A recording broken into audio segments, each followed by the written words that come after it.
students, let us discuss three more concepts based on which a person is deemed to be in practice or not. First concept is personal capacity. I will tell you one example straight away. During the previous July, GST was came into force.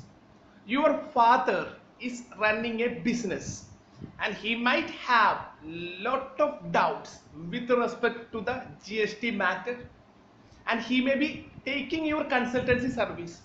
You may be employed some elsewhere, or you are practicing some elsewhere, and you are doing a consultancy for your father business.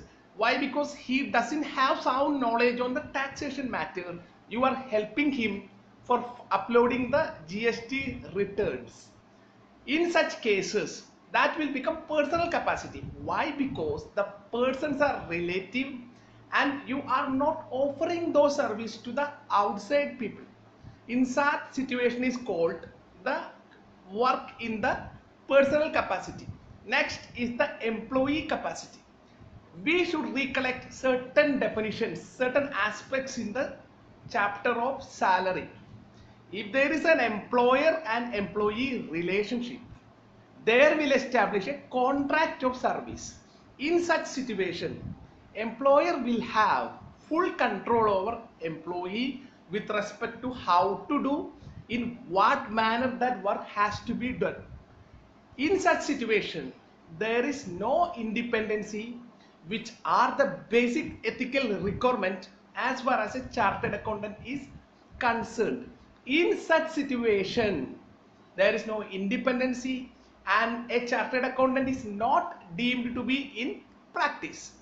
And third situation, if you are appointed on a contractual basis, if that is based on salary, if there is a salary, then it will automatically become the second kind of situation. Contract of service, employer have full control over you and you have least control and there is no independency. If you are doing those service, though contract basis, if it is a salary come full-time basis, then you are not deemed to be in practice. Liquidator, arbitrator, trustee, etc kind of situation. These are the main test. If there is salary come full-time basis, then that will become employer and employee relationship. Contract of service, we require contract for service, then only the criteria of independency will be established. In professional capacity, and you are appointed like a trustee, liquidator, etc., there is no salary come full-time basis, then you are deemed to be in practice. So these three situations are very important to understand to determine a member is in practice or not in practice. And following are the some of the list which include the management consultancy service, financial management planning, capital restructuring, etc. The list contains 36 items and which may be go through. Now we will discuss the class of the members. There are two classes of the members. One is the associate member, another is fellow member. And who is an associate member? Once we discussed at the beginning, there are three conditions are required to be fulfilled to become a member of the institute. He have passed the final examination conducted by ICAI. He has completed his articleship training, ITT training and such other training as may be prescribed by the ICAI, and after he qualify he has to complete his GMCS course. In such cases, the person will become associate member and he can use the letter ACA after his name, that is called suffix. And a fellow member, who is a fellow member? What are the conditions to be fulfilled to become a fellow member? We already seen two different category of members. One, the member who holding COP and into practice, and some other members are in industry. So based on that, the conditions are framed out. An associate member in a continuous practice in India for at least 5 years, then he will become FCA. How? After making an application only. It's not an automatic redesignation as FCA. You have to make an application. As far as a member in practice, two conditions are mentioned. They require the continuous practice and the place of accrual should be in India. And an associate member, this is relevant for who are in industry. An associate member for continuous 5 years possessing such qualifications as may be prescribed. Let us go through the explanation. An associate shall be deemed to have acquired the experience normally as a result of continuous practice of 5 years. You have to practice in India on a continuous basis as a chartered accountant. Then you will become an FCA after making an application. This is for the members who are in practice. 5-year criteria has been mentioned, that is in continuous practice, and such practice should be in India. And remaining are the members who are in service, which are the segment where the service are rendered. Government service or employed in an education institutions approved by the council, or being employed in private or government or industrial or trading undertaking is ordinarily hold or has held for the continuous period. The word continuous period is highly relevant for not less than 5 years, minimum 5-year criteria. That's why not less than 5 years. Any one or following post carrying the duties relating to what are the area he has to be concentrated while he was in employment. Accounts, costing, audit, finance, taxation, company law or secretarial work for a continuous period. Being employed under a statutory authority is ordinarily hold or has ordinarily held. Again, the same condition of continuous period of not less than 5 years. Minimum 5-year requirement is there. In any of the posts carrying the duties mentioned as above. What are the posts? Accounts, costing, financial, all these are our subjects. Taxation, company law or secretarial matter. All those are the final subjects. So, the minimum criteria of continuous service of 5 years and has to make duties in accounts, finance, taxation, corporate law.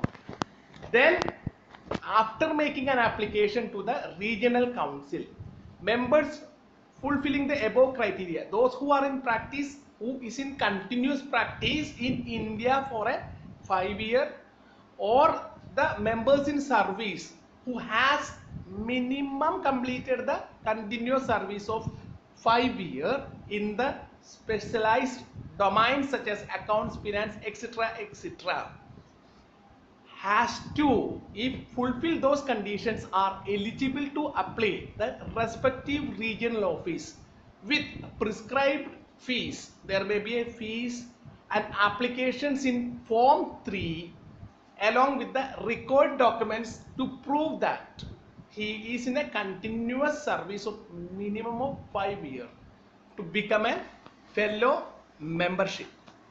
Then let us move the core aspects. How falsify claiming to be a member, not being a CA, but he represent that he is a chartered accountant, or use the designation of chartered accountant. Who can use the designation of chartered accountant, or when, and what that situation is situation number 1. He is not a CA, but he represent that, misrepresent that he's a fake chartered accountant. He's represent that he's a CA. That means he's a fake chartered accountant. or use the designation of chartered accountant. That designation we will discuss below. Being CA but not having COP. What is COP? It is a certificate of practice without which a member cannot practice. And he represents that he is a practicing chartered accountant, or practice a chartered accountant without a COP. These are the two situations. Nowadays, the educational institutions are growing. All those peoples may not have the CA designation. Some may be failed in the final year. Many attempts they are failing and taking the class and using the designation of CAs. Many institutions are running like that way. And a person doesn't have COP and who is in practice also areas of violations. Those who doesn't have COP, who are not authorized to practice. Then the designation of chartered accountant, the full form of chartered accountant, who can use, that we will discuss below. What are the penalty? It is a serious violation. First conviction, fine up to 1,000 rupees. It's a kind of warning situation. You pay the fine of 1,000, but subsequent convictions, what will happen? Fine will become 5,000. You making some default and paying rupees 1,000 or 5,000 is not a matter. You earn more money, and out of those money you paying the fine. It's a light procedure. So what the stringent measures taken in the act? Imprisonment up to 6 months. If you are imprisoned for 6 months, what will happen, which we will discuss in professional ethics more detailed way. This is a disqualification criteria also. So these are the penalty. First fine 1,000 rupees is a kind of warning. Second is a fine and imprisonment up to 6 months. Then your whole time life is gone. Why? Because once you committed an offense involving moral turpitude, this is called moral turpitude. There is a deliberate intention you have. So imprison you and you are debarred forever. And we will move into all members matter. What is prefix and suffix? Before name start, you can use something which we will discuss now. And your name end, how can you use? Prefix. All members whether in practice or service or holding just a degree, these are the three categories, can use the prefix before your name start. You can use CA. CA Vivek M. It's a one example of the same. And members not in practice. Members not in practice what? Designation. They cannot use the designation full form of chartered accountant. That is reserved for the members who are in practice. That designation should not be used. Chartered accountant designation is reserved for those who are in practice, to identify the members who are in practice. That is why the designation, it is different from the prefix which we see now. And members in practice, again, degree, can write down the letters. All the short form of the letters will represent the degrees. He can use after his name following BCom, ACA, ACS, ICWA, CMA, CFA. All the short forms represent the degree. And the below words chartered accountant shows he is in practice. That cannot be used by other member. They can use the short form such as BCom, ACA, ACS, and they should not use the designation chartered accountant. It is only reserved for the members who are in practice. That is one of the main area has to be used. The letters such as ACS, BCom, etc. represent just a degree and entitled to use them after the name, and if the member who are in not practice should not use. A members can have more than one COP, certificate of practice, from different institute subject to the permission, but two designation cannot be used simultaneously. For example, a person who hold certificate of practice from Chartered Accountants of India and Company Secretaries of India, he cannot use two full forms, Chartered Accountant and Company Secretary, in practice. He can use only one designation. If he use the designation as Chartered Accountant, he cannot use the another designation such as Company Secretary, etc., etc. That is one of the main core area. However, a practicing Chartered Accountant can be an advocate also. That is subject to the permission. A permission has to be sought from the council, and he has to maintain two separate offices, two different area, independent way. He can practice at the same time advocate and chartered accountant, provided the conditions mentioned has to be fulfilled. However, a CA in practice is not entitled to represent his client before court. He can conduct, he can attend any other case in civil court.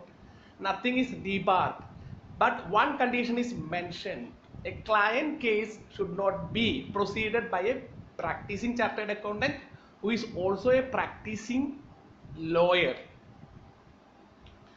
So this is our conclusions about, and we will move into the general point.